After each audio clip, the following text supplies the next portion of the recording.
Hello, ladies and gentlemen. It's Professor Hamamoto, and the date is May 11, year 2025. The time is 4 p.m. PDT. And first off, I'd like to wish everyone, especially the women in the audience, Happy Mother's Day. Yes, it's that special Sunday. I hope you're having a wonderful day. Our guest, Mr. Leo Zagami, will be joining us shortly. He confirmed that he will be here visiting with us for the next hour. And the topic of, and I'll let him into the show as soon as he arrives. But the topic of today's discussion is Confessions of an Illuminati, Volume 12. Yes, it's already up to Volume 12.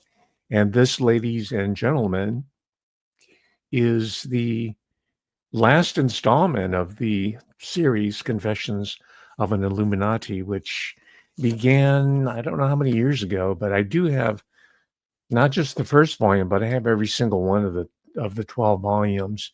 But the first one had to do with specifically the last pope, so-called, and this final volume takes up that issue as well. And hopefully we'll get to ask Mr. Zagami about the new pope and whether indeed Pope Leo is indeed the last pope, as was prophesied by Malachi those so many years ago.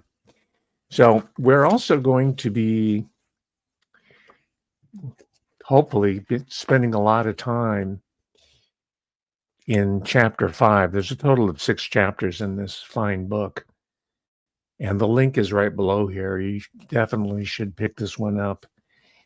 Not only is it a summation of his entire previous 11 volumes, it's a capstone of a line of inquiry that's so important to understanding contemporary history, society, and culture now and into the future. And I thought it was so timely that Mr. Zagami would devote an entire chapter, the penultimate chapter, number 5, about the Jesuit influence. This is the subtitle, The Jesuit Influence in China and Japan.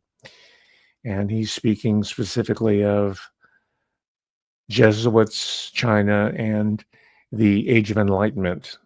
And presumably, I think he's meaning the Western Enlightenment, the European Enlightenment. He's here with us today, Mr. Zagami. I was just giving an introduction. Can you hear me? Yes, loud and clear. Always a pleasure, Professor Yamamoto, and thanks for this brilliant introduction of yours to my latest book, which, as you reminded your audience, is the last installment of my Confessions, and so for that reason, my most cherished one.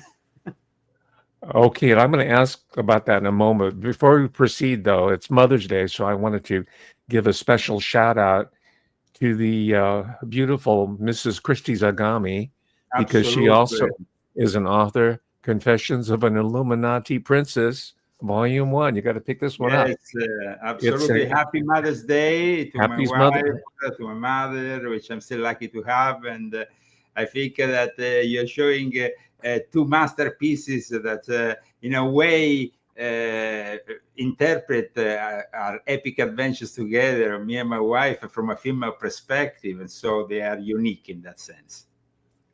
It's incredible. Yeah, this is volume 2. And I mentioned this importantly on Mother's Day, appropriately enough, because the church itself Catholic Church has been branded as masculinist.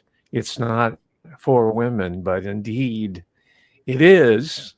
But and in addition to that, women have played a central role in the development of the church. Maybe we can go into it. But also, I was really fascinated by, and this is something that all the viewers should check out. I have a link down below. You should check out Mr. Zagami's website. It's wonderfully designed. It's very legible. It's uncluttered. It's a blog. His most recent article, I believe it's the most recent, it's dated the 8th of this month. It's about the first American Pope. And this is a really brilliant succinct analysis of the new Pope Leo the 14th born Robert Francis Prevost. So perhaps we can begin with the most recent fascinating news coming out of the Vatican City. As you know, the last installment of my confessions is essential to understand why the church is this way, and why and how it's been hijacked by the Jesuits for hundreds of years. They have full control of the Vatican, and for that reason, we had a speedy election of Pope Francis 12 years ago, and the repeat or even sooner for the election of this Pope, which of course was already in the cards of the Jesuits for a long time. You just have to go to Jesuit Review American magazine, and the editor at large, James Martin, who has been talking about this cardinal that nobody knew here in America, because when they went and interviewed Cardinal Dollal from New York, he said, I only met him there in Rome. I really didn't know this guy. And that really explains how the Jesuits work. They talk about, the Holy Spirit descending on the Sistine Chapel.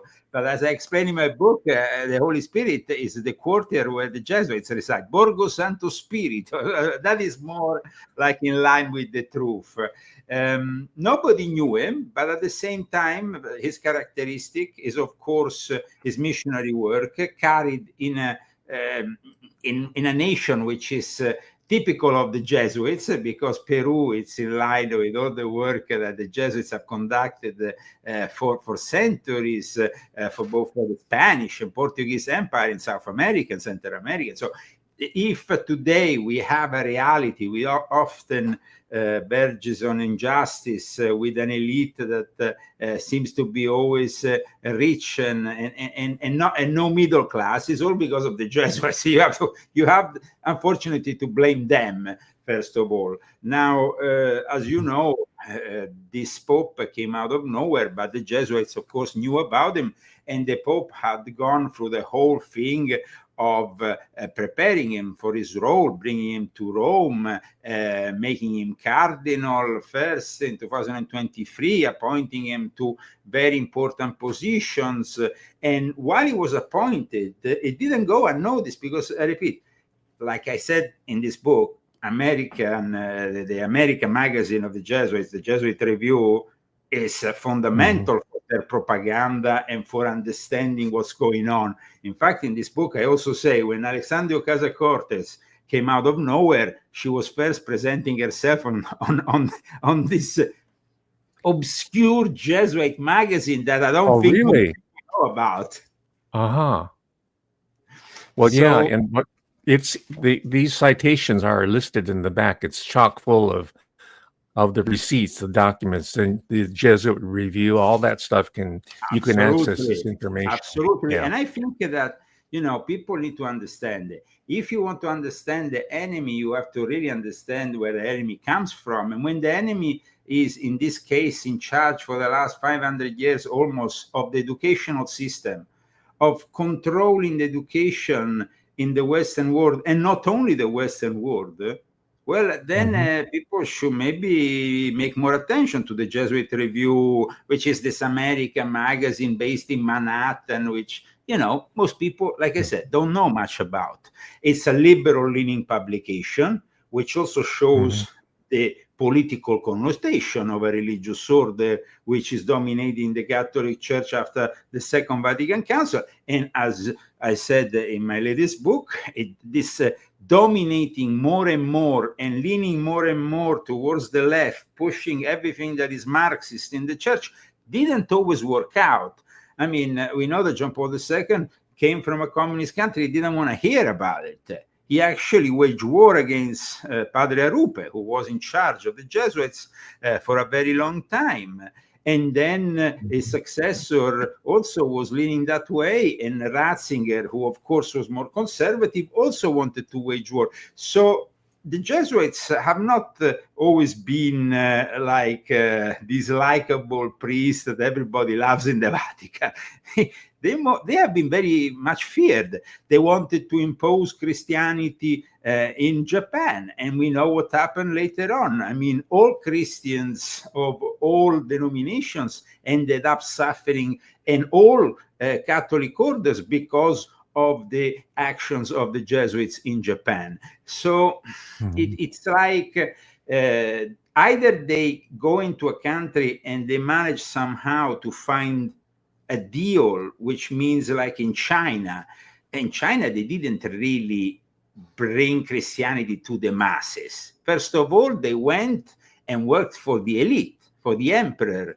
Matteo Ricci was one of these characters that came out of the original nuclear. I mean, we are talking about an order which, like I said, has almost 500 years, that in 1534 met in Paris, in Montmartre, and gathered together with Ignazio Loyola and his disciple, including Francis Xavier, another character of importance, because he will end up in Japan. Now, he was actually very successful as a missionary until he ended up in Japan. And he ended up in Japan after converting this a guy called Yajiro.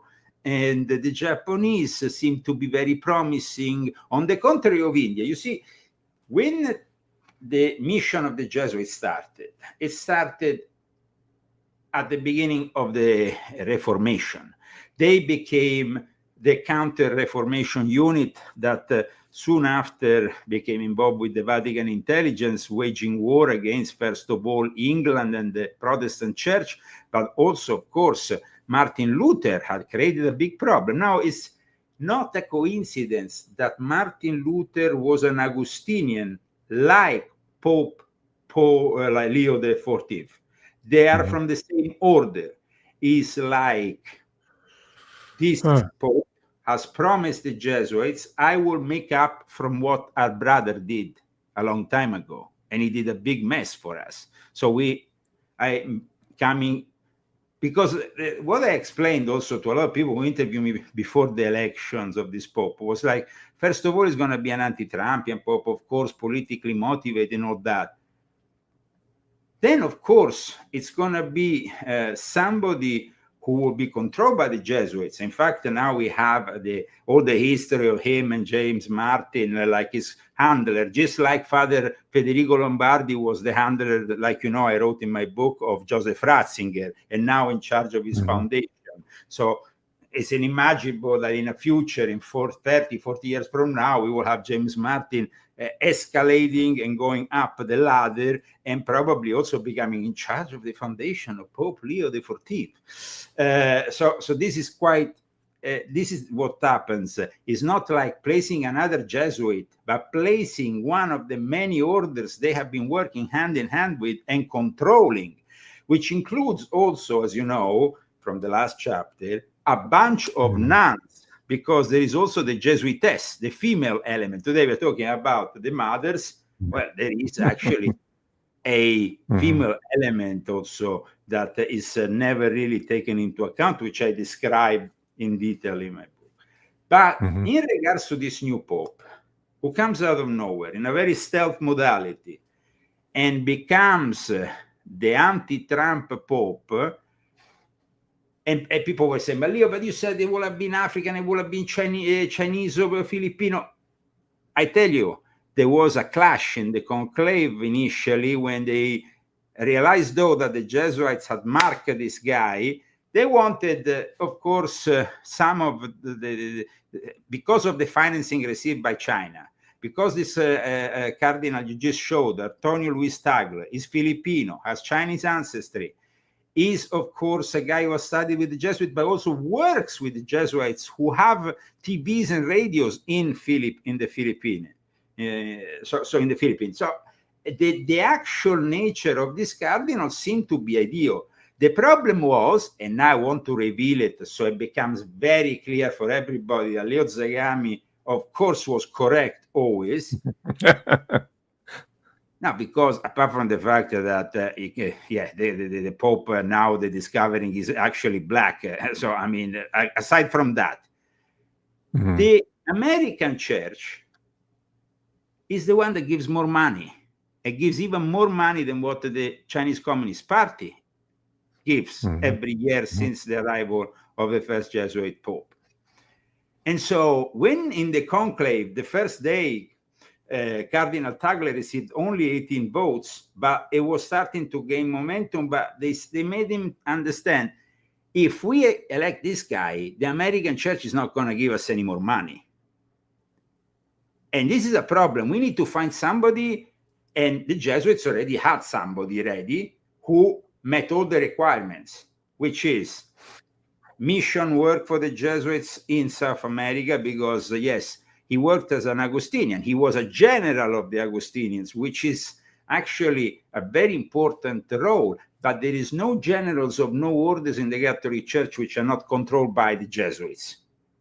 Oh, This has to be very clear for everybody. whether it's Dominican or Augustinian. The Dominicans nowadays also have capitulated. That's why in my book, at the end of my book, I talk about my experience with the lay Dominican there at the headquarters of the Jesuits. That I don't want to anticipate because I want to ruin the end of the book, which is quite interesting and is a real-time kind of Dan Brown kind of situation.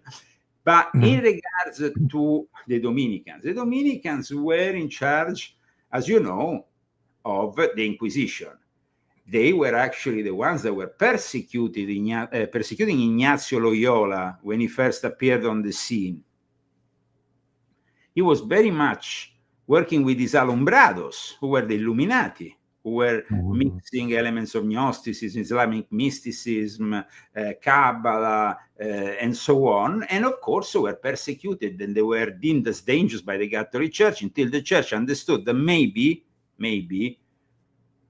we could use these guys because they seem to be a bit more reliable than the Dominicans, especially for one reason. When Ignacio Loyola brought the constitutions to the Pope, and the Pope saw the specific of the fourth vow, that kind of made the Pope really understand that this could be an order he could rely on for all kinds of missions. Because the fourth vow, aside from the vows of obedience, chastity, and of course poverty, whatever that is, because they always seem to eat very well, though, these priests, I must say, even in the conclave. So, and of course the Jesuits are the one that cook, a little bit like Christians, they make a great food. So when it comes to the Dominicans, they were in charge of the Inquisition, but they didn't have the same military approach of the Knights Templars. The Knights Templars have been cast aside, as you know. I described this whole pivotal event at the beginning of the book, and so they left a vacuum in the church that need to be filled by something that was militaristic but more covert. They were not going around like warrior monks with the sword, like the Templars. That was, of course, a warrior monk. No, the Jesuits were, of course, assassins, but they will prefer other modalities of assassination: bombs, poison, more covert. And they will not go around with a sword. They will have to be perceived as a bunch of innocent priests. On top of that, their mission changed. It wasn't anymore the banking, but it was rather education and knowledge that could be exchanged for other knowledge. And that's what they did with Matteo Ricci when he arrived in China. So in China, they were successful because I think that in the end, they were also, the Chinese were also convincing the Jesuits of adopting Confucius, which became, this whole thing of the Confucius rites became a controversy in the Vatican for a long time, until after 6 popes, they said no. I already mentioned this in volume 4, but I extend the whole topic, of course, in this specific book on the Jesuits. And so the Jesuits wanted from the beginning to create a one-world religion. And that is what they were proposing to Queen Christina, the a Protestant queen that actually abdicates and goes to Rome and embraces the Jesuits thanks to that great scientist, polymath, occultist, which was Athanasius Kircher. I mean, Athanasius Kircher is the one who writes Cina Illustrata, which is the Cina Monumentalis, is a work that describes China, of course, with the information that was relayed to Rome, and in particular to the Collegium Romanum, where they created their second most important university and educational center, which, of course, in time became what we have now in Rome, which is the Pontificia Università Lateranense, which is in existence, which changed, though, the headquarters from the old headquarters, which, like I say in the book, was based on the ruins of the biggest temple dedicated to Isis. So this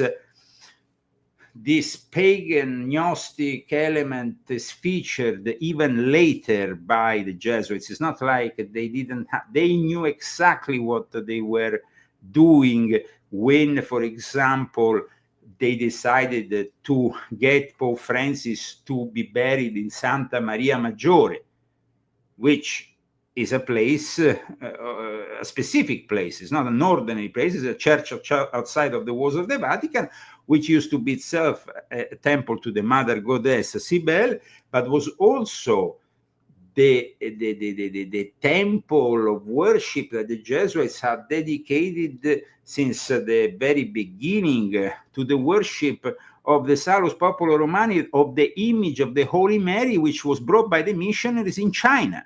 So this link, it's, regardless of the fact who paid for the burial, and that, of course, will shock everybody, because Silvio Berlusconi was no saint, and paying for the burial of Pope Francis seems to be the most hilarious thing ever. But that's what happened. He wanted to buy space in heaven, maybe, in his sick mind. In any case, they were both P2 brothers, and for that reason, it all works out in the mysteries of Freemasonry and the Catholic Church, which is many. Okay, so in regards to the Jesuits, they go to Asia. That is unusual. It wasn't like every missionary goes to Asia. In fact, at the beginning, they were the only ones. They had the exclusivity. Though Clement after decided to open to other orders, and the Jesuits didn't like that too much, they were the first ones to arrive to Tibet. Ippolito Desideri. But when they arrived, they didn't arrive, with the cross. But you showed the image before of I think it was Matteo Ricci, or was somebody, one of these Jesuit missionaries that went to China. They look like Chinese. I mean, they don't look like, the guys dress up like the local culture, embrace the local culture fully. Find those similarities, that syncretism, that religious syncretism that now is bringing us together towards the one world religion, was already in the mind of the Jesuits at the time of Queen Christina and Athanasius Kircher. So imagine how many centuries to develop this whole project to the level of where we are now. And those who are, of course, wondering, astronomy, aliens. Well, Collegium Romano, the first astronomical center, was there, with Athanasius Kircher, of course, as a professor. Then it was Pope Leo XIII who established the Specula Vaticana and the present observatory, which is outside of Rome in Castel Gandolfo. So the Jesuits are there to write the narrative. And for me, I have had an experience with the Jesuits. I think that this experience was for me very important. I studied with them. This is me. See that I had a long hair at the time, next to Ettore Capitani, who is now still a loyal Jesuit stooge. But these are some of the professors, and of course the director, the head of this Liceo Gymnasium of great importance, the guy, because he is the inventor of catto-communism, who during the Second World War waged war against Mussolini and said that Jesus was communist on behalf of the Jesuits. the place where I went to school was entitled to Giovannangelo Braschi. Now, this might seem, who is Giovannangelo Braschi? And I had to explain it in this book. Was that Pope that during the suppression of the Jesuits actually liberated the general. And even if he liberated, but the guy didn't survive the liberation, but he was actually wanted to lift the suppression, though he didn't manage. You see, it was from the early 1760s that the monarchs in Europe had finally realized the danger of these Jesuits. It didn't really take them that much if you think about it. What, a couple of centuries? In a couple of centuries, most monarchies in Europe started to understand that these people were dangerous. And so they started to expel them, suppress them, take them out of their educational system. Universities, like very important ones, started to expel them. So from the early 1760s, it started to happen in France, then also in Portugal, Spain. And then ultimately in 1773, the Vatican had to kick them out. No, but they didn't disappear. Their chameleontic nature brought them under the protection of the Russian Empress. And then some parts of Europe were actually still there. They were still doing their business. And at times they would simply change in the way, like the first Catholic bishop in the United States. Carroll was a Jesuit. Now it's called former because it's during the suppression of the Jesuits that the United States came into being, you know.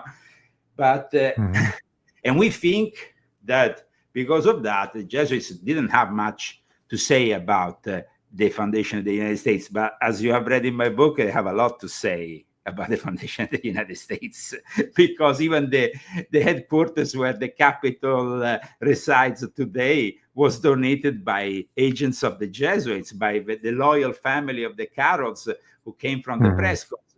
So here is the founders of the state of Maryland, right? Well, which was known as Rome. The state of Maryland, no, Rome. So, I mean, the founders of the state of Maryland, but we are talking about the people who really, I mean, we have, like I said, a former Jesuit, I mean, when I say former, it's not really former. They were kind of former, but they were still Jesuit. I don't think that any Jesuit who continued in the clergy life, aside from the ones who went outside of the clergy life, but even them, they were always working for the Jesuit. Even when the Jesuit general was closed, locked up behind, in a prison in Castel Sant'Angelo, he was still very much in charge. And in 1772, the year before, he had actually approved the publication of the Sun Tzu, The Art of War, translated by Father Amiot from Chinese with other treatises. That book eventually ended up on the desk of Napoleon and helped out very much this little general from Corsica. So the Jesuits, the knowledge, imagine the grip they had on knowledge. Before the invention of TV, of the internet, of radio, of everything else, the Jesuits were in charge of the narrative, always. And even today, as I explain in my book, who are these great researchers and writers who expose the Jesuits? Because to my knowledge here, you can count them on one hand in the last 40 years. We start from a former, and that's always between brackets, Jesuit, which is Malachi Martin, which in the 80s published, not only, of course, we have the fictional books, which relay also a lot of truth, but we have the Jesuits, the essay, which is very important. You had another very eccentric character with also a gift in music, which was Tupper Sussi, with the Rulers of Evil. And he then was a descendant of Huguenots too. Well, descendant then you of Protestant Huguenots. Sussi, yeah, but he was himself a guy from the United States, Tupper Sussi, who who published this incredible book. But at the same time, he was a little bit of a renegade because to Persaud didn't want to pay the taxes. He didn't believe in the federal state. He actually ended up in jail. And in jail, he wrote this book, which he published when he came out of jail. Did he live to see the success of his book? I mean, he died in 2007. But his book was actually published by mainstream publications and distributed by mainstream. So it was an exceptional moment there when he published this book. However, the year after, you have my old friend Eric John Phelps, who published Vatican Assassins. Mm-hmm. And then there is nothing. And then from the year 2000 onwards, for the last 25 years, it's like a vacuum in the English language. It's like, Could I stop you a moment? Can you flesh out your relationship to Eric John Phelps, the author of Vatican Assassins? You appeared jointly with him on a show. Could you give us some gossip on that? Oh yeah. No, well, gossip. I mean, we have to go back in the early days of the internet. In 2006, I came out with my exposure work out of survival because I wanted to survive. Otherwise, they would have probably whacked me. So I was like, I brought out a blog, and I started a series of shows. At the time, there were very few people who were touching this. So my blog got under the attention of David Icke, who picked up some of the articles. At the same time, Greg Zismansky, who was a journalist who lived in Rome during the 70s, early 80s, who was working there as a journalist, and who was the subject of a terrorist attack during the Strategy of Tension. During that terrorist attack, which he survived by a miracle because he just went down the stairs to pick up a coffee, and literally the whole thing exploded a week before Reagan was arriving in Rome. So after that, he started to understand who was behind, and he saw that the CIA was behind this group, but there was also links to the Vatican. And so then he started to expose the Vatican. That didn't go well with him, with his colleagues, and he lost his, of course, mainstream journalism appeal, and he went underground. But he resurfaced on the internet with a show that at the time was very followed. It was called the Arctic Beacon, and I became a regular guest. And as well as me, there was Eric John Phelps. We met in that show, which was a show which I think there's still testimony of in archives on the internet, which I advise you to go and hear, because I had actually Greg a couple of weeks ago, my own show. He doesn't do shows anymore. He's a bit like went and live on a boat, Max and stuff. He kind of disappeared from the radar because he really had a lot of people trying bad things on him, like everybody that tries to fight the Jesuits. And Greg Zismansky, at one point, like I said, 2 weeks ago, after many, many years, I gave him the possibility, because I was presenting my book. I said, what better to actually go back with the first guy who interviewed me on American radio, because at the time he was living in Texas. I think he was broadcasting on the Republic Broadcasting Network. And we had also a show with Greg on the GCN Genesis that went on before Alex Jones. And in that show, we had, like I said, Eric John Phelps and other guests. Did these networks like what we were doing? No, because they ended up kicking Greg from all the radios after. We lost all the shows. But for a number of, and I actually got the Norwegian intelligence breaking into my house. It was just like a really bad experience. I mean, I was with my former wife. They threatened to take my child. It was really a very stressful moment. I mean, we were really fighting the system there. So and then out of nowhere, a Jesuit appeared, linked with the Muslim organization of my former wife, and then she brought away my kid, which I never saw again. So that's just to tell you the Jesuits, they're really evil, but they are connected not only with the Christians or the Protestant or any, they are connected with all the religions. And they, when they disguise themselves in the mosque as almost as an imam, they disguise themselves in a synagogue as a rabbi. They are not the priest, you see. They are always very much very covert, like secret agents dressing up in the role that they need to adopt. That's why when you show those first, like Matteo Ricci or other Jesuit missionaries in China, very much adopting the local culture, but Ippolito Desideri, same thing. He actually became a lama, and he absorbed completely the culture in Tibet and brought it back to, after with all the details about their shamanic practices, their tradition about reincarnation. Everything was then relayed back to Rome. And that's how they became the #1 intelligence services in the world. I mean, they had the possibility of millions of Christians, Catholics relaying information through the confession. At the same time, information through the universities and everything else. Like I explained in my book, it's like by day, they might be a professor like you, Yamamoto. Instead, in the evening, it would be like Professor Yamamoto transforms himself in a secret agent and goes and kill people or do other kind of that is the Jesuit. Yes. So I'm innocent of that, by the way. No, of course. But I'm not a Vatican assassin. Absolutely. Yeah. But so for people who say, how do you know Eric John Phelps? I know him for professional reasons. Yeah. But then, of course, when you work for a number of years doing radio shows together, you kind of become quite acquainted and start. So we, write to each other, things like this.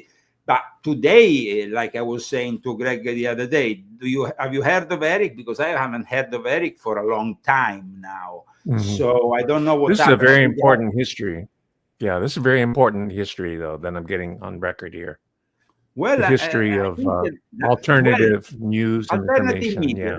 You see, the alternative media, and we have to be honest. I mean, I was also following my late friend Jordan Maxwell, who died literally, I mean, after I saw him almost the last time.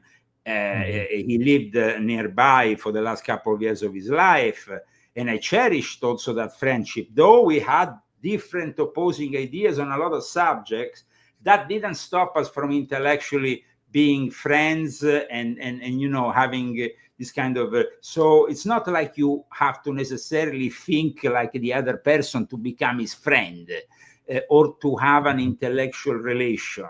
Like I said, I didn't agree with a lot of things that Jordan, but Jordan I respected because he was like the godfather of this movement. He had the first radio shows, the first TV documentary. I mean, when there was no History Channel, no Ancient Aliens, no nothing, there was Jordan Maxwell. Then in the 90s, I had the first videotapes a friend of mine brought from America. Actually, he got them from America, but in reality, they came from England. It was David Icke.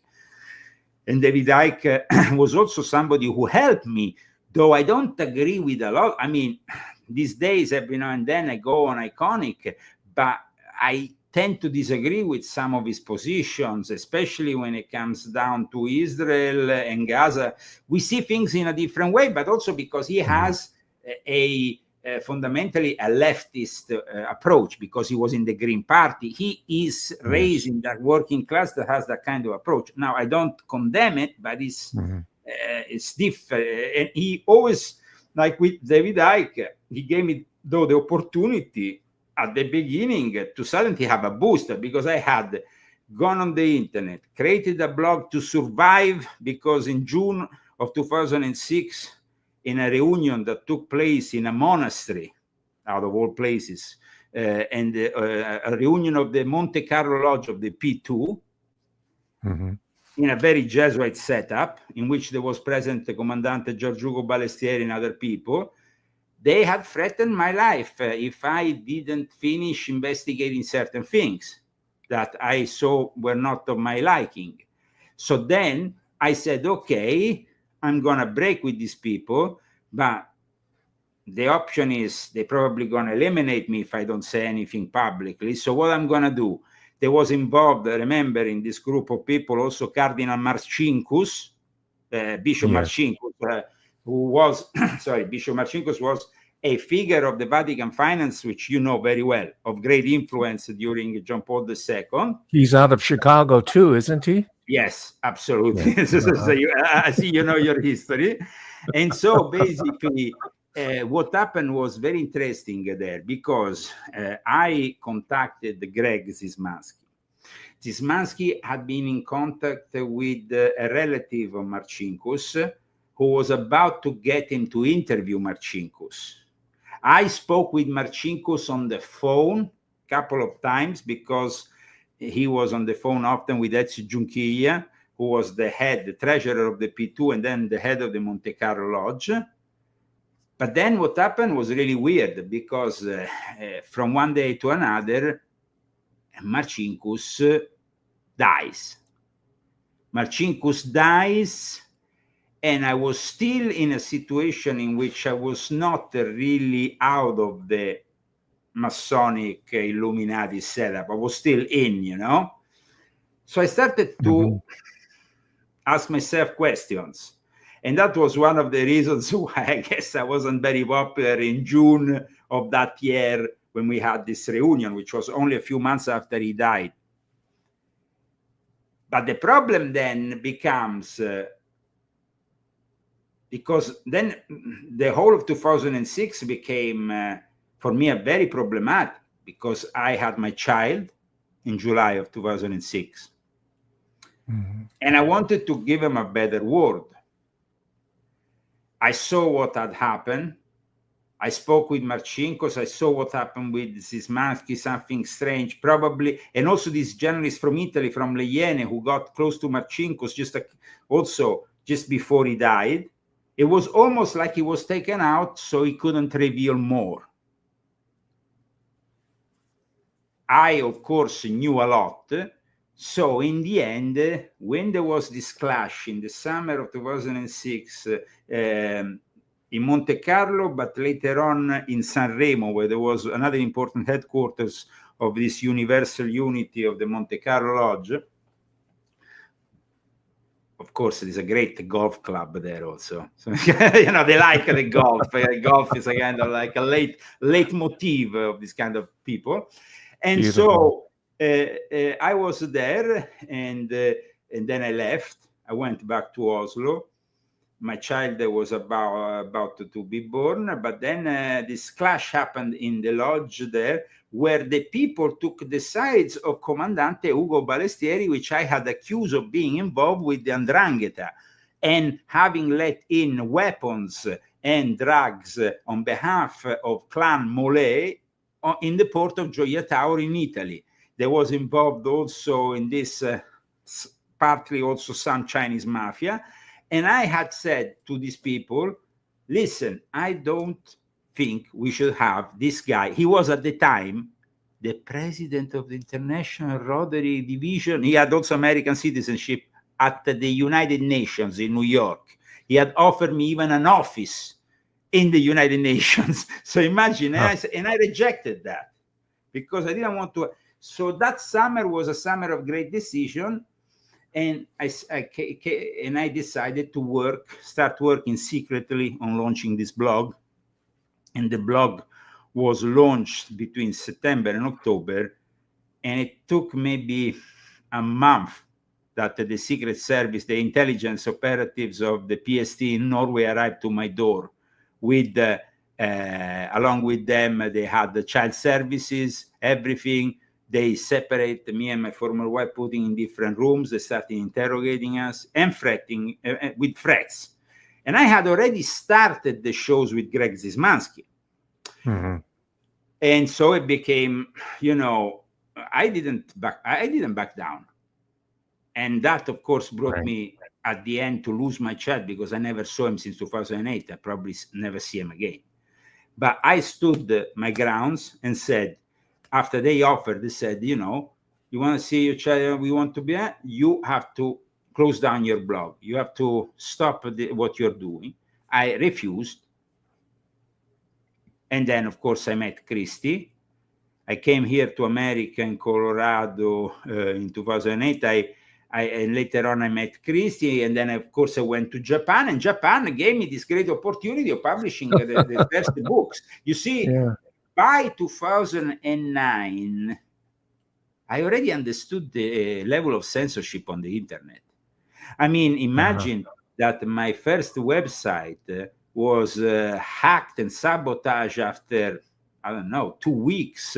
There was attacks left, right, and center. But I mean, aside from, being arrested and brought into a car at one point with, say, where is the judge's order? Don't worry, we wait until it arrives, and I went around with a car. I mean, things that were out of this world happened to me in Norway, where I was accused of espionage, a formal accusation that was kept until 2010. And that meant all my assets were frozen. Everything was, and I was living with nothing. And I had to go back to Rome. So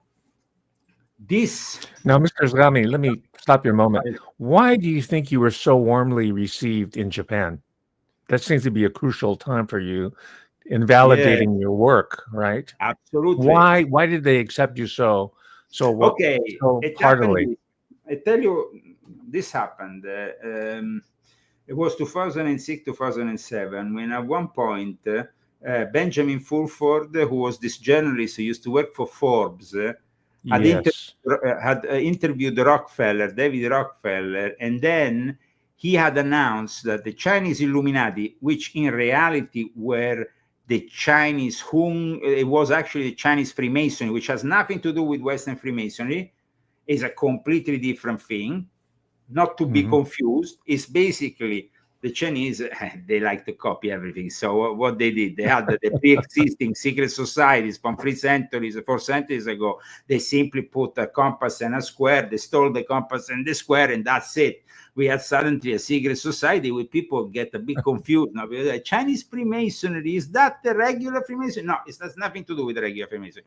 And actually, the initiations are completely different, in line with their own initiations. Some similarities, but very different kind of setup. I mean, they bring you in a basement full of skulls, and they tell you this is what you're going to end up if you don't come back up, and there is the guy with the incense, who is the master of ceremonies. Now, I wrote about Chinese Freemasonry in volume 2 of my Confessions, but in reality, I arrived in Japan with my wife. My wife had been living in Japan previously. She had been modeling in Japan. She had been acting for soap operas, doing things a few years before. So my wife said, you have to absolutely come to Japan. Go to Japan with me. So we went there, and we were received at the headquarters of the foreign journalists.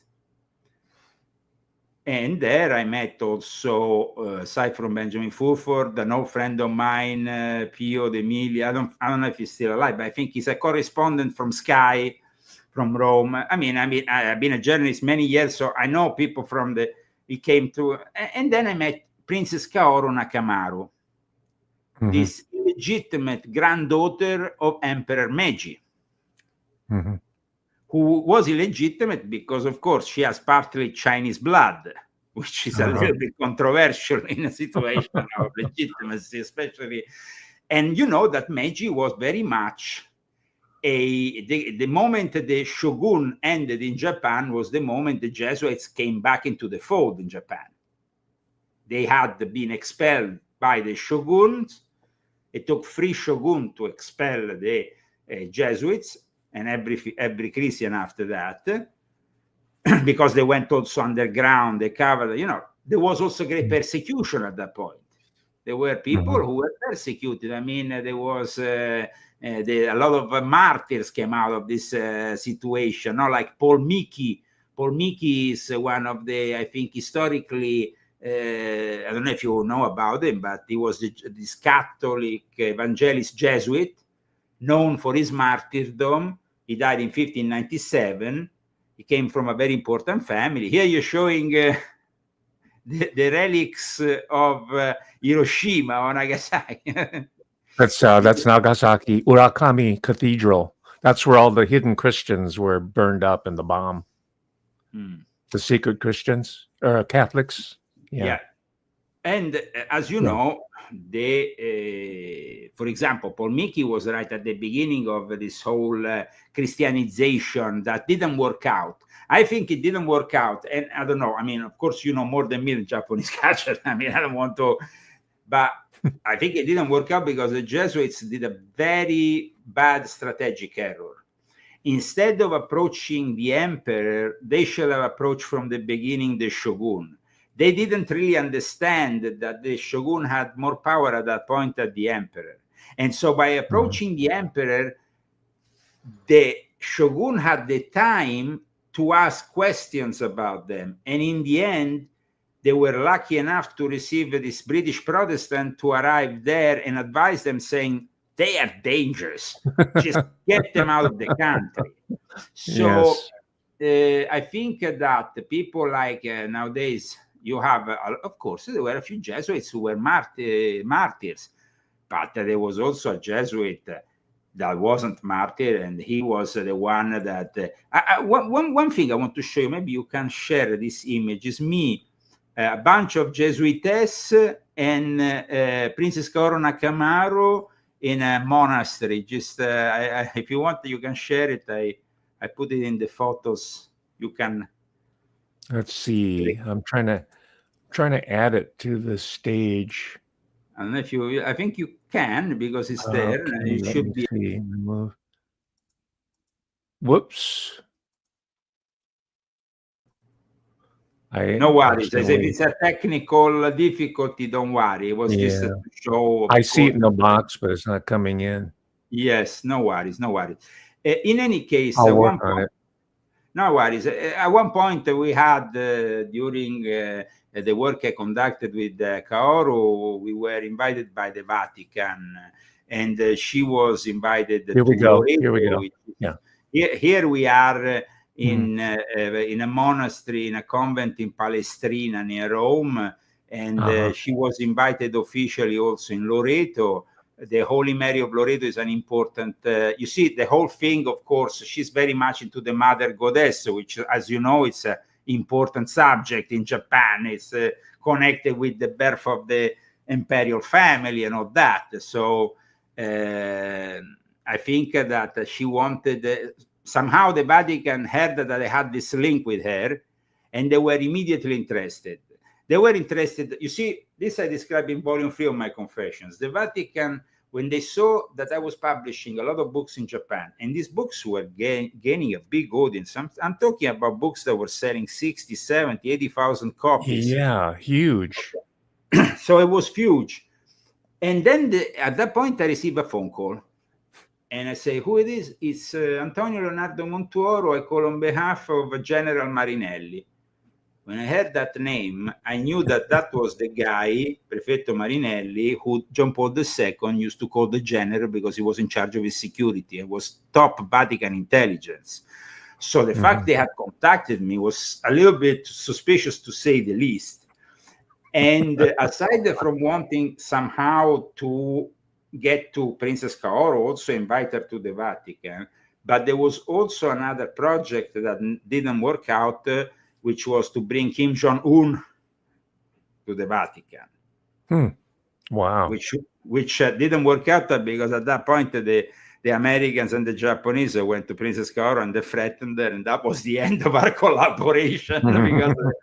But in regards to what happened in Japan, it was for me a great opportunity. And it was the first opportunity. It was a little bit like Alphaville, big in Japan, you know. It was like that song in the 80s. I was big in Japan. So yes. No other country in the world had the courage to publish these books, these documents, this material that I was bringing out. The Japanese had the courage to do it. And I brought out 6 books in Japan. At one point, though, the Vatican said, if you, and this I, of course, explain also in volume 12, it was an offer, no, that seemingly you can't refuse. We give you a bank account full with money. We make you the head of this or this other Catholic order, and you know, and in exchange, you don't publish these books ever in any Western language, because they told me, we don't care if you publish them in Japanese. Nobody reads Japanese. They are such a close country, you know. So I was Yes. picked up and brought into the back of a church in the center of Rome, where there was General Marinelli, I remember, surrounded by a bunch of panettone. I think it was around Orcolo, I don't know, one of these cakes for festivities, and a bunch of nuns and priests. And they were like, okay, now Marinelli wants to talk to you. Huh? So, but in the end, I went along with the whole thing until I could. And then at one point, I just gave up on the whole on the whole thing because. But together with me, I had my own spy that I had, and it was a Japanese spy who was working hand in hand with me, especially to pick up the photo, which is historic, and I have related in volume 3 of my confessions, of Marinelli surrounded by all these Templars during the funeral, and me next to the Bishop Sigalini during the funeral of this Grand Master of a Neo-Templar order, which is pretty... This also makes you understand how important the Church of Santa Maria Maggiore, where the Pope now is buried, is. So... But this guy this Japanese, wasn't any kind of Japanese. He's very famous. He's famous in Hollywood. It's Al Yamanouchi, the actor which in Wolverine is the immortal who, after the bomb, I think in Nagasaki, Hiroshima, becomes immortal in Wolverine. Have you ever seen in that movie? I've seen it, but I didn't pick that up. He's a great actor. He lives in Italy. He translated my books in Japanese after. His name's Al what? Al Yamanouchi. Yamanouchi. I'll look him up. Yes, Al Yamanouchi is very famous. He, like I said, I mean, the role he did in Wolverine is... I mean, if you want, I can send you the... Here you can see him. I don't know. I can give it in private to you in the chat so you can see it. This is the Google of him. You can find him there. Okay. You see him? Haruhiko Yamanouchi, his name. Haruhiko Yamanouchi. He doesn't show up in my box here. This is the Wikipedia. I have it here. I don't. No, I don't see it here. You have to go in the private chat. I sent it to you in the private chat. Private chat. I put it in the public chat. Here, you have it. Okay, yeah. Okay, I see it. The Wikipedia. Yamanouchi. Yeah. Yeah. Okay. I'll look at it later. I don't want to. Yes, I mean the guy. He was. I mean, he did a lot of films, a lot of stuff, and he wrote a book with me that was published in Japan. We published a book together. I hope that's translated into English. Well, partly because part of that book became what I published in English, The Invisible Master, and part of it, of course, is Yamanouchi's work, which stays in Japanese. It was very successful, like all the works I did in Japan. I published 2 books with Benjamin Fulford in Japan. I published 3 books with Princess Kaoru and 1 book with Al Yamanouchi. And Al Yamanouchi was also my photographer and secret agent in this operation where we were trying to get all this information when Princess Kaoru was at the Vatican, and we took advantage of the fact that I pointed him like an official translator, so at least he could keep an eye on everything, and an ear when he was meeting the Archbishop in Loreto and everything else. So you see, my relationship with Japan is a very close one. But unfortunately, it ended when I started to write about Japan. Because the Japanese have this problem. If you don't talk about them, that's okay. You can talk about anything else in the world. But when I started to talk about the relationship of Japanese Freemasonry, the Jesuits, Opus Dei in Japan, they were not so happy anymore. It was like they don't like self-criticism. For some reason, they don't want this kind of delicate stuff that involves them. It doesn't matter if it involves the rest of the world. you can bring them any top secret. You could literally bring them an alien. It would be better than talking bad about the Japanese. But if you talk about the Japanese, it becomes difficult. It becomes difficult. But like I said, the problem was, first of all, Princess Kaoru attempted this thing with the Vatican. We were supposed to organize this visit of Kim Jong-un, which will bring peace in the world, really. I mean, peace in Asia, it was a big thing. But the problem is that strategically, like I also explained in my, I think, volume 1, the Americans, the rest of the world, Japan itself, has to justify a military industrial complex. If you have Kim Jong-un becoming suddenly a friend of the West, like Trump also has attempted, it becomes a problem for them. They don't want to dismantle their bases in Japan or wherever, or in South Korea. So it becomes the ideal scapegoat of all the, Kim Jong-un is about to launch an intercontinental missile. Ooh, it's an hypersonic missile. Ooh, and then it continues. And then more weapons. And then more rubbish. The idea instead was incredible. And actually, I have phone calls recorded in which the Vatican said, I said at one point, we will give a knighthood to Kim Jong-un. I said, but he's not Christian, he's communist. It doesn't matter. We will give him anything. I was like, oh my God. It was hilarious. But in any case, regarding my latest work on the Jesuits, as you know, it's a fruit of a personal experience, but it's also the last installment because I wanted to leave this book on the Jesuits as the last installment because it's the pyramid, no? And here we are arriving where the all-seeing eye is. And it's the controllers of the control. It's of course the symbol of the Jesuit is Borgo Santo Spirito number 4. It's it's the end. So there's no other control after that, I mean, so I can't go and create another confession. You just have to go through the old confessions from volume 1 to volume 12, and you will have a full understanding. It's been, of course, a project that, like I said, that was first published, the first books, my confessions were published in Japan. Then I refused the offer I couldn't refuse by the Vatican. And I published in Italy and it became a bestseller. And there it was like boom, boom, boom, boom. Thousands of copies immediately. It was like every bookshop in Italy was wanting this book. I was on TV, but then they understood this wasn't a work of fantasy, and this wasn't even a work of a researcher. This was a work of a guy who was actually a politician and was actually writing in the book, we need to do a revolution here, get these guys out.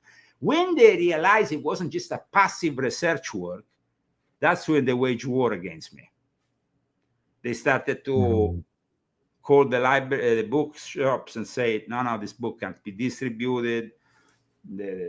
And they started to wage war against me until, as you know, I had to eventually flee Italy and never go back. Right.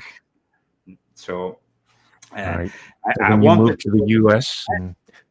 I moved to the U.S.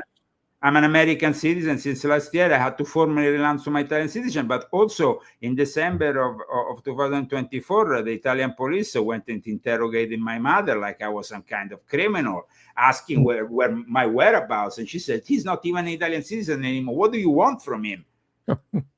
I mean, wow. And when I spoke with the police, because then I called them up, I said, where are you going to harass my mother? I haven't lived there since I was a kid. You don't have no right to go and harass an old 83-year-old woman. Oh, no, but we needed to. I said, you needed what? And he said, but we need, there is here that you have in your book or in your art. I said, listen, I'm American. I'm protected by the First Amendment. I don't care about your rubbish, about your censorship. If you come to Italy, you have to have a lawyer. Well, stick your lawyer wherever you want. I'm not going to come to Italy without a diplomatic protection by Trump or by the ambassador of the United States of America, because Europe, like J.D. Vance said, is a place that fights against the liberty and freedom of the individuals. It's a hellhole. It's a technocratic hellhole. And in this book, I explain why it is a technocratic hellhole. The Jesuits literally created Europe, the European Union. And I explained this in this book, as you have read, with the people like Joseph Ratzinger, who co-founded also the Bilderberg Club, who was a Jesuit. And Kalergi Coudenhove. Sorry? The half Japanese globalists. Kalergi Count Kalergi, Yeah. another, the guy grew up in a castle filled with Jesuits. I mean, of course, he was half Japanese. Japanese guys have a big, very strong relationship with the Jesuit order. These days, if you think about it, the hierarchy of the Jesuit order is in the hands of people who have been provincial fathers in Japan or in Asia. Now, when the Japanese arrived in Asia, why did they prefer China and Japan? Because they saw them as more intelligent and more similar to the West than the Indians. They went to India, they converted the high class, the elite there, of course, to their own thing, and they established their base, as you know, in Goa. But the problem was that they didn't really see the Indians as they saw the Japanese or the Chinese. It was like a difference there, no? So the Japanese have their own thing, you know, their own kind of paganism that they thought in a way they could convince them. I think they had the wrong impression. Maybe they thought Japanese were weak. It didn't happen. It really didn't happen. And I'm really, you know, the Japanese saw these missionaries, and when they saw this guy, first of all, nowadays, like I explained in my book, they are all nice and clean. My Jesuit professor of philosophy said you have to have a bath and shower every day. At the time, they didn't even have one bath a week, and the Japanese were horrified. So, what is this guy? It's barbarians. Then of course, they understood that this wasn't a religious, this was actually a possibility then for the empires of Spain or Portugal that were working hand in hand with the Jesuit order to colonize Japan. I mean, it was a danger. So I really commend the Japanese people for having capitulated until the end of the shogunate. But then, of course, with the Emperor Meiji, things changed, and the Jesuits aggressively went back into Japan. And like you pointed out, when we spoke also regarding Padre Pedro Arupe, who was there amongst the first people in Hiroshima after the bomb. So Pedro Arupe, people think, who is Pedro Arupe? Pedro Arupe is the guy who has more influence on the current church than anybody else. Pedro Arupe is the guy that after Vatican II, the Second Vatican Council, he brought the church more and more to the left. He created the eco-Jesuits. He created everything that now we are fighting with the Trump administration is a creation of the Jesuits. Climate change agenda, migration policies, all the demented leftist values and ideas that you see in the educational system today. It's all built by the Jesuits. And like he was known as the Black Pope.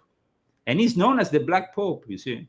And actually, this is his headquarters in Japan, outside of Hiroshima.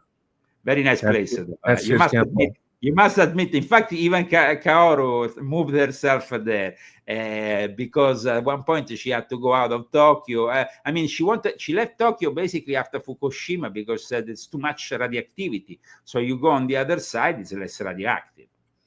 And but of course, the Jesuits have nice headquarters there. They have nice headquarters in Rome. They have nice universities. These universities, like I explain in my book, have secret societies. Georgetown, Fordham, and this is only two of the many educational institutions here in the United States, which has a record number of Jesuit universities and colleges. And their influence, I mean, you have been in the academic world. You cannot even mention the Jesuits. If you want to be a professor, you cannot mention the Jesuits. You will be kicked out of any academic circle. Isn't that the case or not? They have infiltrated the public institutions as well. They're all over in the universe. I think they run the University of California, I believe. Well, no, totally. In San Francisco, they created a transgender space in the University of San Francisco, so it's kind of Well, like that is a Jesuit institution. I'm talking about the yeah, University of California. yeah. University of California is supposed to It be used- public, you know. Yeah, but it's run by Jesuit, and we've had the Jerry Brown. It's a Catholic But family. listen, and who is it- running the state? Governor Newsom, who claims Yes. to be a Jesuit himself. He's a Getty, So- right? He's a family of the Getty family. No, but he himself said, "I learned Oh, everything sure, I know." sure. He is Yeah. like, and then you have Nancy Pelosi, who is a fifth-class Jesuit agent who was working on behalf of Theodore Mercaric, bringing messages to China. Yeah. We are talking about really a whole system which is rigged in the image of the Jesuits. So if you want to teach, you cannot mention the Jesuits. And that's why I left my book for the last, because there is a reason. Professor Yamamoto, I couldn't go into the universities because of the Jesuits. So, I had to learn the hard way how to write, and my literary skills went along with my, with the craft, which I did myself. I learned myself because I couldn't go in those universities. I couldn't.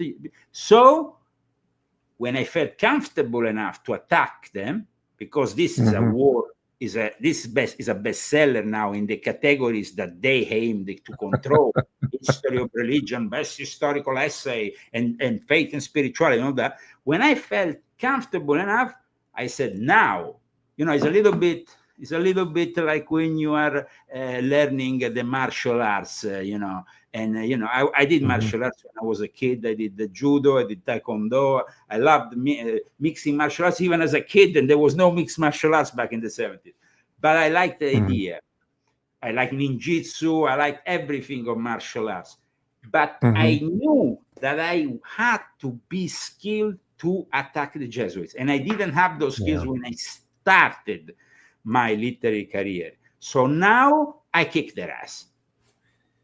I'd have to agree with that. You did not meet them head on. You came in from the side. Yeah. You adopted their tactics. Yes. They never attack straight on. They always come at you from the side or from the rear. Absolutely. But I'll tell you, I was lecturing on your early publications when I was at the University of California, Davis. I was teaching your work early on. So I was infiltrating my own work, your work, into the classroom of the esteemed University of California to defeat the Brown, the Getty, the Newsom Pelosi machine. That's how you do it. You educate. You counter-educate. Yeah. And it is true that maybe most people simply don't want to touch on this subject because it will mean the end of their academic career. And at the same time, also you have to have, though, the preparation of a theologist. You have to have the historic preparation. You have, in this case, you also have my own experience within the realm of secret societies, which helped very much. I was guested by, and you see in the introduction of the book, that's the opening scene. Now, the opening scene is very much out of Dan Brown because we were working for the promotion of Ron Howard's Angels and Demons in Rome. And I found myself with the Academy of the Illuminati in the headquarters of the Jesuit General because of the promotion of that movie. And in that situation, I saw with my own eyes that they were so subservient. So these were Masons, Illuminati. One guy has Pier Giorgio Bassi with Linda Rothschild, important organizations for the economy.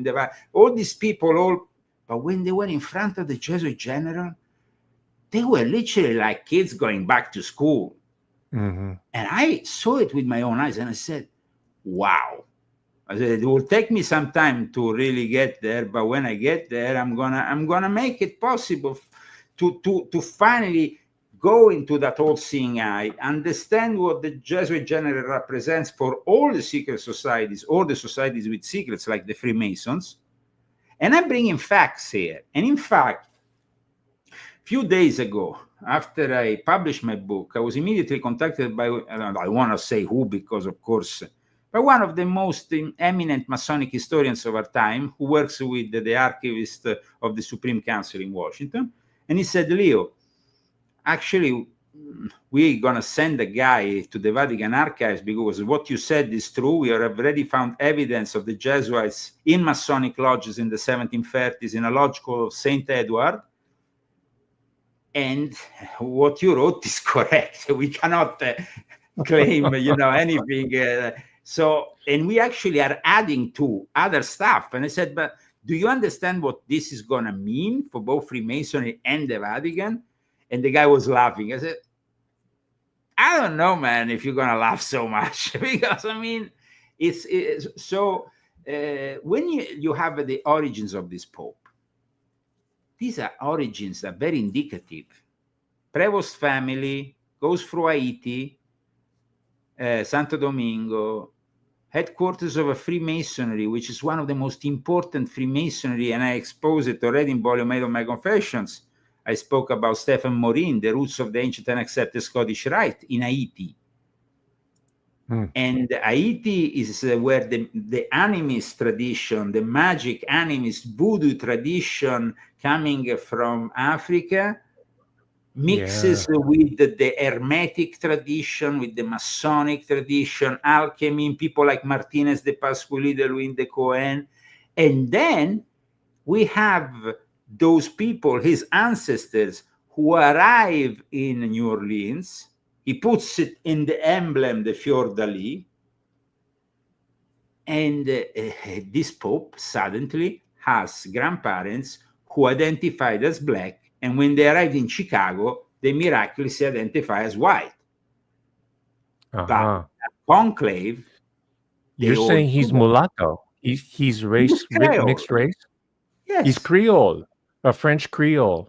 He's from Haiti, the grandfather and the grandmother born, and they were black. They were black, and they changed when they went to Chicago in the 1920s because I see. He's Chicago. passing. Sorry? Yeah. He's racially passing as a white person. Yeah.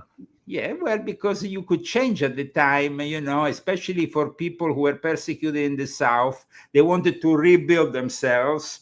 As Creoles, Mulatti, they looked not too dark. They could do it, even if the grandmother, if you can see the photo, is on the internet, is clearly Black woman. And but it's not a question of, it's a question of New Orleans. They brought hoodoo and voodoo. These people practiced that. This is the Yoruba religion, Yoruba, Ifa.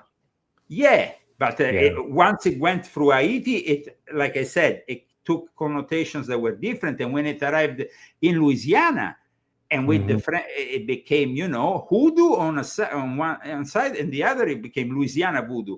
Now, and of course, this was commonly practiced by all the Black Catholics, like his grandparents, whose registered in it was now revealed. This is public in the last 48 hours. It's been revealed by the media. So now they call him the first Black Pope.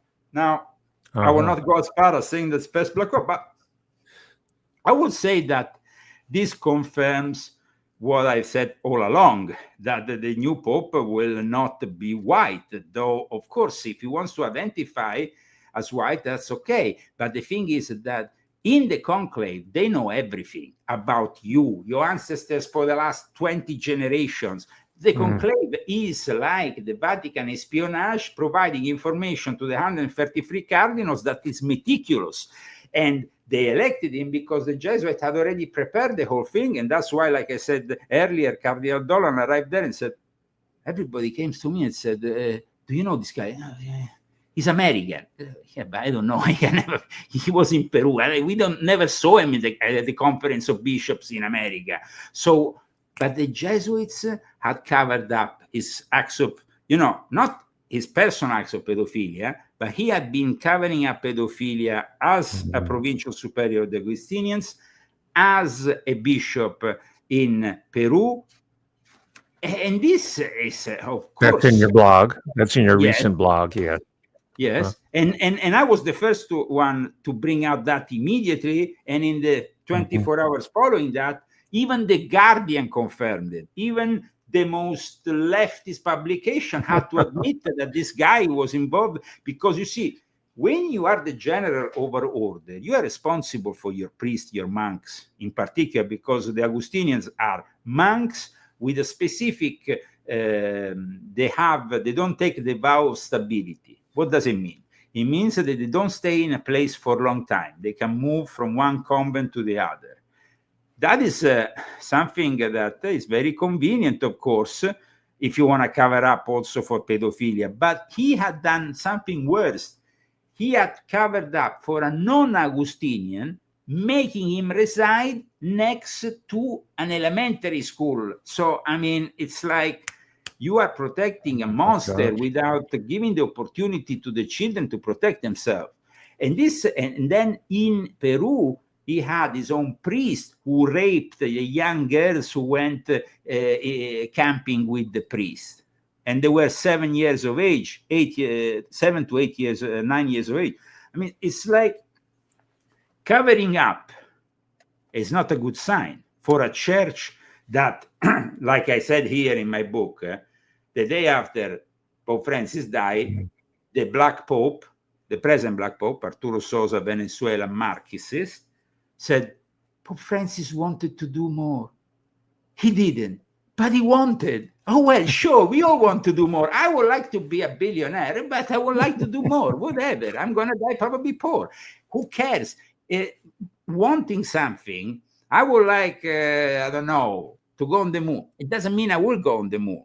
So the actual Jesuit general, to cover up Pope Francis saying he didn't do enough. Well, you as a Jesuit order haven't done enough. In fact, if you see the history of the Jesuit order in the last 10 years in the United States, it's a disaster.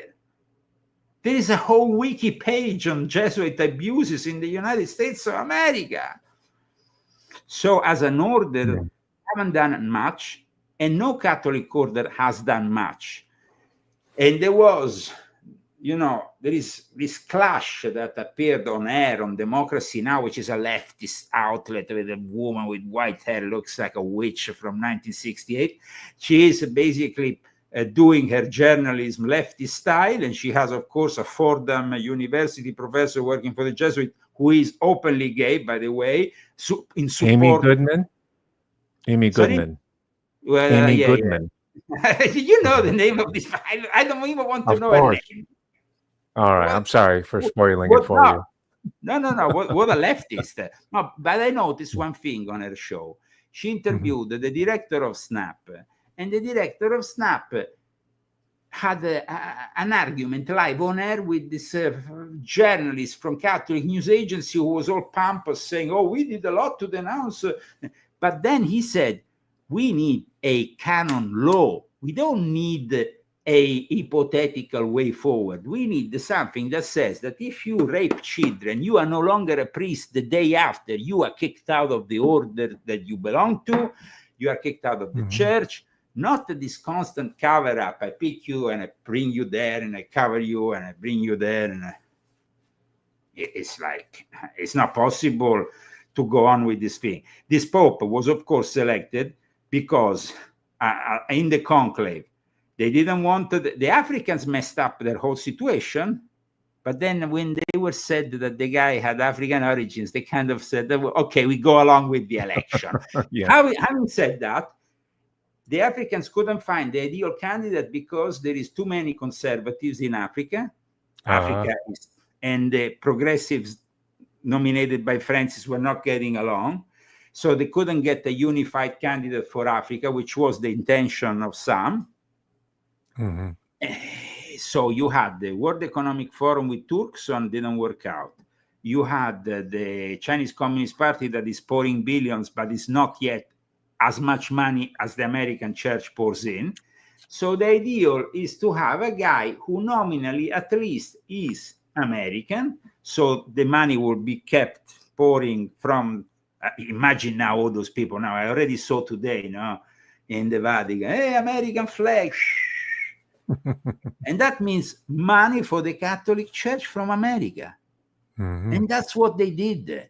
They are just for, anybody that gives them money, they will sell the whole church. These people are the merchants that Jesus despised. They are For me, they are a reflection of Satan, not of God in any way, shape, or form. So I hope Wow.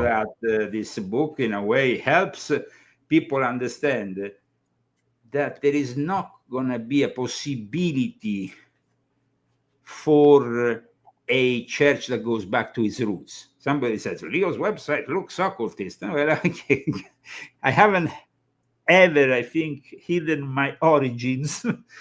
And that's why I have probably a unique perspective that I'm glad, Professor Yamamoto, you have always been able to appreciate.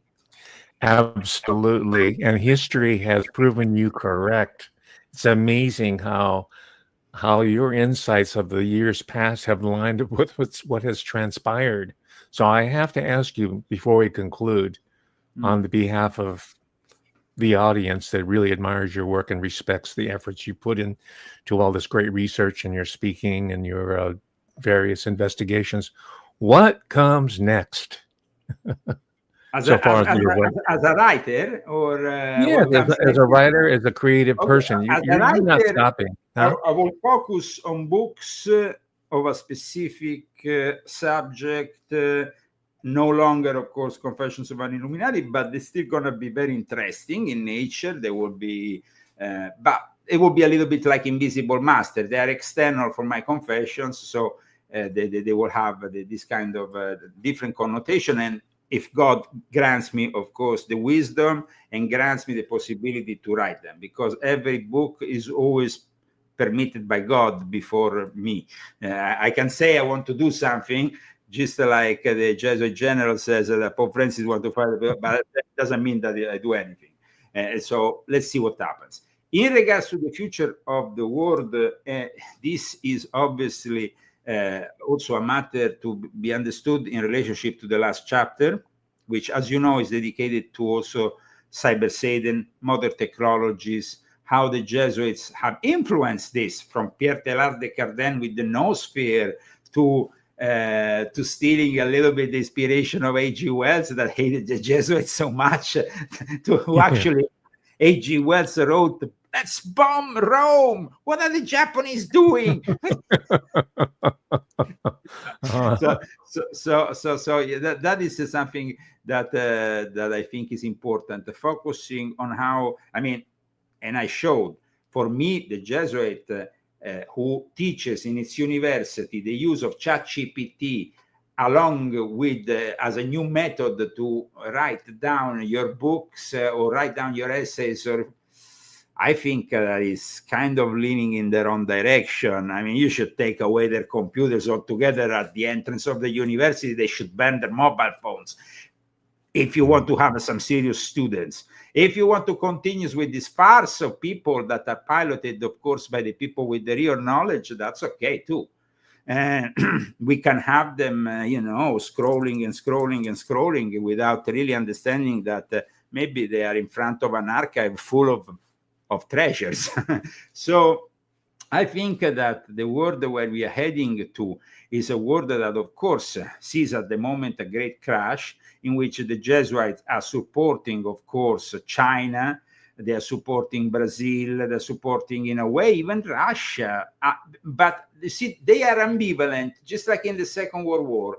We have this ambivalent nature of the Jesuits, where you see a Jesuit that at the same time was working with the Nazis, and the other one was working with the Freemasons to free Europe and establish the post-Europe after the Nazis were defeated. So the Jesuits are really like in bed with, it's like that former, between brackets, Jesuit Chinese gentleman, which I show here in my book. Yes. This guy here. Lots of incredible illustrations, photographs in this book, by the way. This guy here, imagine, this guy was a Jesuit. He then was arrested by Mao Zedong in the 1950s when they created the Patriotic Church, recruited and became a very important. And then he was also recruited by the CIA to deliver information on the Vatican. And on top of that, he was working for the establishment of the Vatican-China deal with people like Nancy Pelosi, who was sent by Theodore Merkerich, because he was a good friend of Theodore Merkerich, who actually he said, Theodore McCarry, we have some great seminaries here in China. They are of the Chinese Communist Party. You can go there and have sex with every single little Chinaman you meet in this seminar. Sick. Sick to the core. And of course, Nancy Pelosi was involved with it. Of course, with Fang, her insider. Well, Mr. Zagami, another incredible conversation. I got a lot more information and insight than I was expecting, but that always happens with you. So I'm looking forward to your upcoming books where you get to attack specific topics outside of the Illuminati confessions. That's going to be incredible. Yeah, the confessions are like an encyclopedia that, of course, I would like to even perfection it with time. But it stays how there. Can we obtain those? How can the readers acquire the 12 volumes of Confessions of Illuminati? On Amazon, of course, or they can go on leozagami.com and they find the links to all my books, at least the one published with Cursum Perficio. From volume 1 to volume 12, you can start directly with volume 12. There's no need of reading the first books if you read volume 12, but once you read volume 12, you'll probably be curious enough to go and read the other ones. And in regards to the other books, of course, there's Invisible Master. There is this book which I entitled The Last Pope. When you mentioned at the beginning, will Leo XIV be the last Pope? No. This is the last Pope. Because Leo XIV has already a ticking time bomb, which I explain in volume 12, which has been passed by the Jesuits and Pope Francis, which is kind of taking away the papacy as the supreme Pontifex Maximus. We are no longer in ancient Rome. They need to put together a one-world religion. And so they see the papacy as an impediment. For the Augustinian, who is now the Pope, he has to bring those Christians they have lost with Martin Luther back to the fold, just as the Orthodox ecumenical movement, right? The ecumenical movement. It's going to be a massive movement for the unification of all Christians, which, if you listen to the very first speech, both in Italian and American, of this Pope the day after he was elected, you can notice that he's not talking about Catholic, universal, he's talking about all Christians. Because his intention is to bring them all together, and that's why the last Pope was Pope Francis, and this is simply the Bishop of Rome, and is going to become more and more known as simply the Bishop of Rome. Well, let's end there on a high note or a low note, depending on how you want to look at it. But Mr. Zagami, we are looking forward anxiously to your next volume. Please let me know immediately, and I'll order it on Amazon and have you back, and we'll have another scintillating discussion. It's always a pleasure. Of course, I'm going to take some time now because this book is a bestseller, so it requires my attention. There is a lot of promotion to do, of course, and a lot of people are really interested. I'm glad that it's becoming a bestseller because I think that God, in a way, has moved me through the Holy Spirit to publish in this moment of time. I mean, I terminated the book the day after the death of the Pope. Amen. And I knew that it was coming, but when that happened, I knew that was the moment. So thank you so much for having me on. Thank you so much for giving up your time. I really appreciate it, especially at this moment in history. Absolutely. And keep on the great work, Professor Yamamoto, because you do great work. Thank you very much. We'll see you later. Thank you. All the best. And as the Jesuits say, ad majorem Dei gloriam, to the major glory. All right. Amen to that. Amen. Bye. Bye. Ladies and gentlemen, I'm going to sign off right now and try to absorb what we've just heard for the last hour and a half. And we can share some more thoughts in the comments to your heart's desire. Thank you very much for being with us here on this wonderful Mother's Day.